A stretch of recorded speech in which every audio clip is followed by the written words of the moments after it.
And just like that, we're back with another Bleach video. In today's video, we will be finishing off part 3 of Thousand-Year Blood War. The last part ended off with Renji getting his ass kicked, and that video only covered episode 1 through 7. And now this part will be covering episode 8 through 14. But let's just take a moment to look back at the success I've experienced on this channel. I'm almost monetized in 3 uploads, so thank you. Now, one last thing before you guys click off the video because I'm talking too much. Only 3.1% of you guys are subscribed that watch my video. It's free. Please hit it. I beg of you.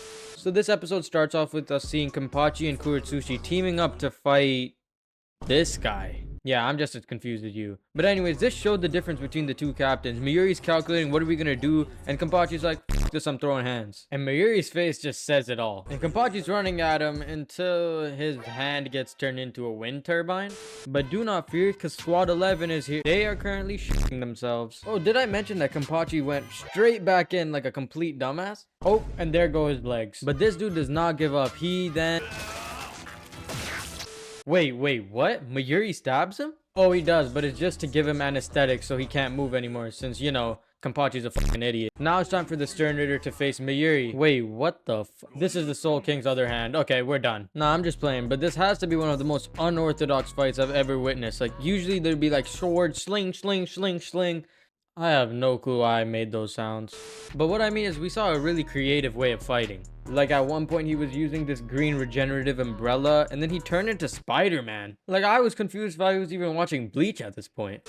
But it was all necessary since if you touch the hand's nerves, he could literally just destroy you just like he turned Kenpachi's hand into a windmill. By the way, I wasn't finished. Mayuri was about to touch the nerves and then out of nowhere this dude just started flying. And then he also uses this thing. Yeah, I have no clue what that is. Hey, but it does explode. But then it doesn't work out, so it's time for the final ace in the hole. Bankai. Oh, brother, this guy stinks! What the f is this? The Bankai is pregnant and is giving birth. Watching an oversized kid giving birth to another oversized kid who's in pain and agony because his nerves are on the outside of his body was not on my bucket list of 2025. To end the episode off, we also got this cursed scene.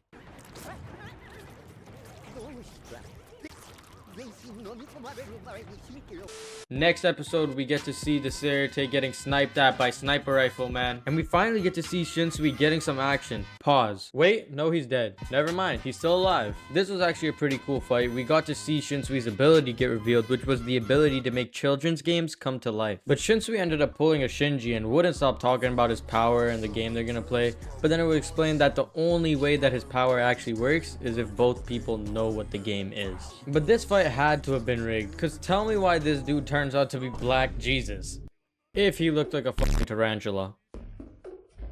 We see the 3 holes in his wings fill up and then Shinsui's target practice. Shinsui looks like a piece of paper after using your teacher's hole puncher. So Shinsui's about to die until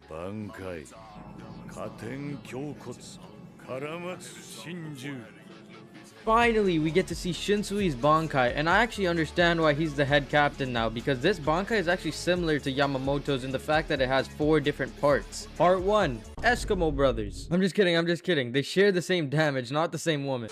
Part 2, gonorrhea. It's just a normal incurable disease. I gotta stop making these lame ass jokes. Part 3 is just putting him underwater, and part 4 is smoking that piece of shit. At the end of the episode, we get to see Mosquito Man explode, and we also get to see Shinsui falling and laying in his Zanpakuto's lap. Next episode, we get to see Mayuri hype that he was able to defeat the Soul King's arm. Never mind, the newborn kid is dead. The arm's using his Reishi bow now, because if you remember, it's still a Quincy. And this is where we see the main attraction of this episode. Mayuri is about to die, and guess who comes and saves him? Nemu. Wait, I thought she was just there for fan service. Wait, she got hands like that? We then get a conversation between Nemu and Mayuri, where Mayuri basically says, like, you know how difficult it's gonna be to raise the next you to be the current you? He also says that basically she can't die at her own accord. Wait, why is this guy scolding her like a daughter? Well, this was actually explained. Turns out Mayuri was actually trying to make an artificial Soul Reaper, and I guess 7th time was a charm, because the Nemu we know today is actually the 7th, as the other ones failed. Turns out Nemu was raised by Mayuri. Wait, so that's actually his daughter. This is where we get to see Nemu blowing a hole through the enemy to save Mayuri. You see Mayuri pissed for a second, but then you see him looking down and going, type shit. This guy looks like a proud father, and Nemu? Well, let's just say she was kicking his ass. He's still alive? Oh shit.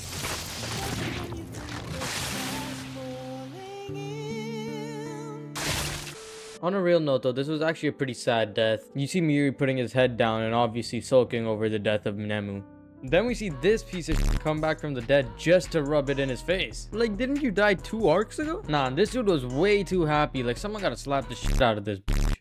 But at least in the end, Nemu was still able to get the win, because if you were to devour her body without taking the brain as well, you would self-destruct, which I don't know where that came from, but I'm happy it's there because Nemu got the win. The final scene was Miyuri walking back with Nemu's brain in hand.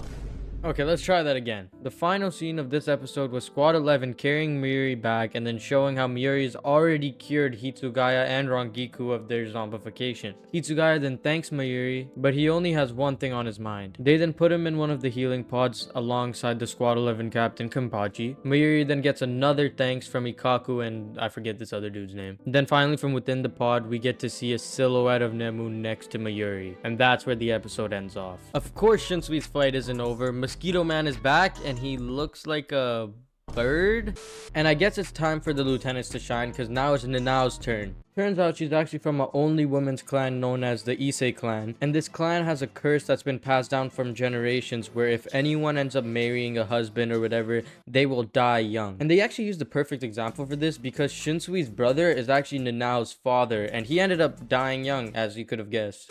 It's also explained that this curse actually comes from a Zanpakuto, as the Isseis only have one Zanpakuto that's been handed down through generations. This Zanpakuto wasn't for fighting, but apparently it had the ability to reflect the power of the gods. Nanao's mother gave this sword to Shinsui to protect Nanao, but Nanao basically says, it's either this or we die. So Nanao unsheathes the sword, and I gotta admit it looks pretty sick. We also learned that Nanao's mom actually got put to death because she quote-unquote lost the sword, even though us, the audience, knows that it was actually given to Shinsui. And to call this sword broken in this situation is actually an understatement. I mean, just look at this.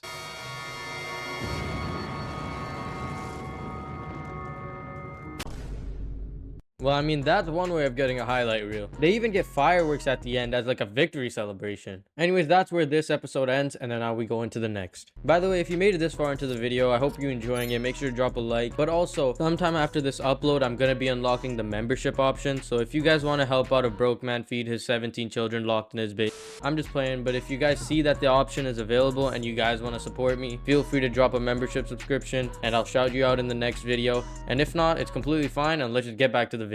This episode has to be one of my favorite in this core. We basically had a backstory on how Yugo and Baz B grew up together. It's portrayed that Baz B was actually a genius from the very start when it comes to being a Quincy, and Yugo was portrayed to be this failure who doesn't know how to even make a bow. So Baz B decides to befriend Yugo and starts to teach him how to be a Quincy. And then it comes to present day where Baz B is asking Yuguram to fight him. And let me rephrase, because I already told you Baz B's a crash out. He wasn't asking, he was telling. We then get another flashback where it's shown that Baz B is still trying to befriend Yugo, and this is where it's revealed that Yugo actually has an abusive uncle that he lives with who also calls him Yugo. Yeah, this ain't looking too good for Baz B. It shows us more of the fight, and we just see Baz B crashing out using his burner finger over and over again, and Hoshfall just not really caring about the fight like that. We then get another flashback where it's shown that Baz B and Hoshfall's village was actually invaded by the Quincy's. I mean, Baz B's mom got headshot right in front of his eyes.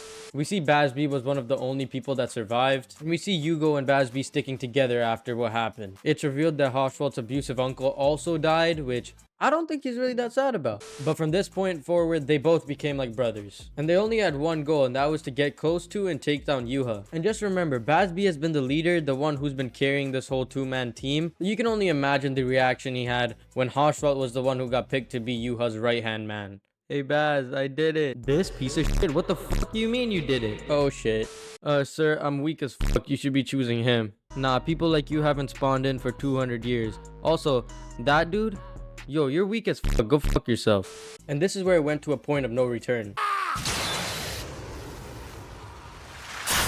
And this scene transitions into present day where he does the same exact maneuver. And this is where it's made obvious that Bazz-B obviously doesn't hold a chance against Haschwalth. But you know, Bazz-B is a crash out, so he readies up his burner finger anyways. And you can tell Haschwalth doesn't want to be here. He goes even as far as to say Bazz-B's real name to make him stop. We also get another flashback where it's shown that by the time Bazz-B made it to the Stern Ritter, Haschwalth was already the captain and he was basically a completely different person. And then we get this scene.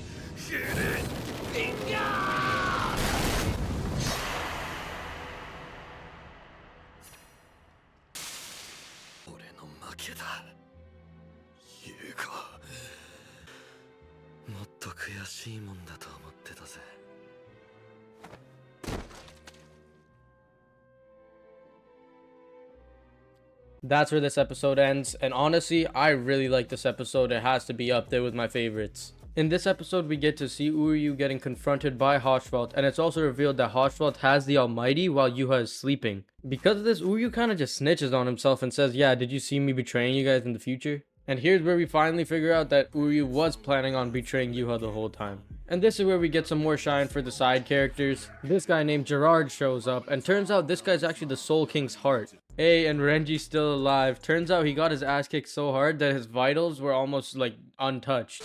Nah, I'm just playing, but this just proves that Uryu let him survive. Renji was gonna be the only one to fight Gerard, but he's like, nah, all you guys are coming at me at once. Pause. While this is happening, Ichigo is, well, at least Yoruichi is here to save the day, right? It's about time we get to see Yoruichi in action. She goes straight into Shunko, and I mean, this animation just looks crazy. Yeah, the animation. Nah, but in all seriousness, we do get to see this highlight reel, and all I gotta say is the animation here was actually really good. We then see Gerard getting his ass kicked, and everyone's hyped that why is this guy so weak. Turns out the more damage this guy takes, the bigger he grows, so they're time for some more Yoruichi. We finally get to see her.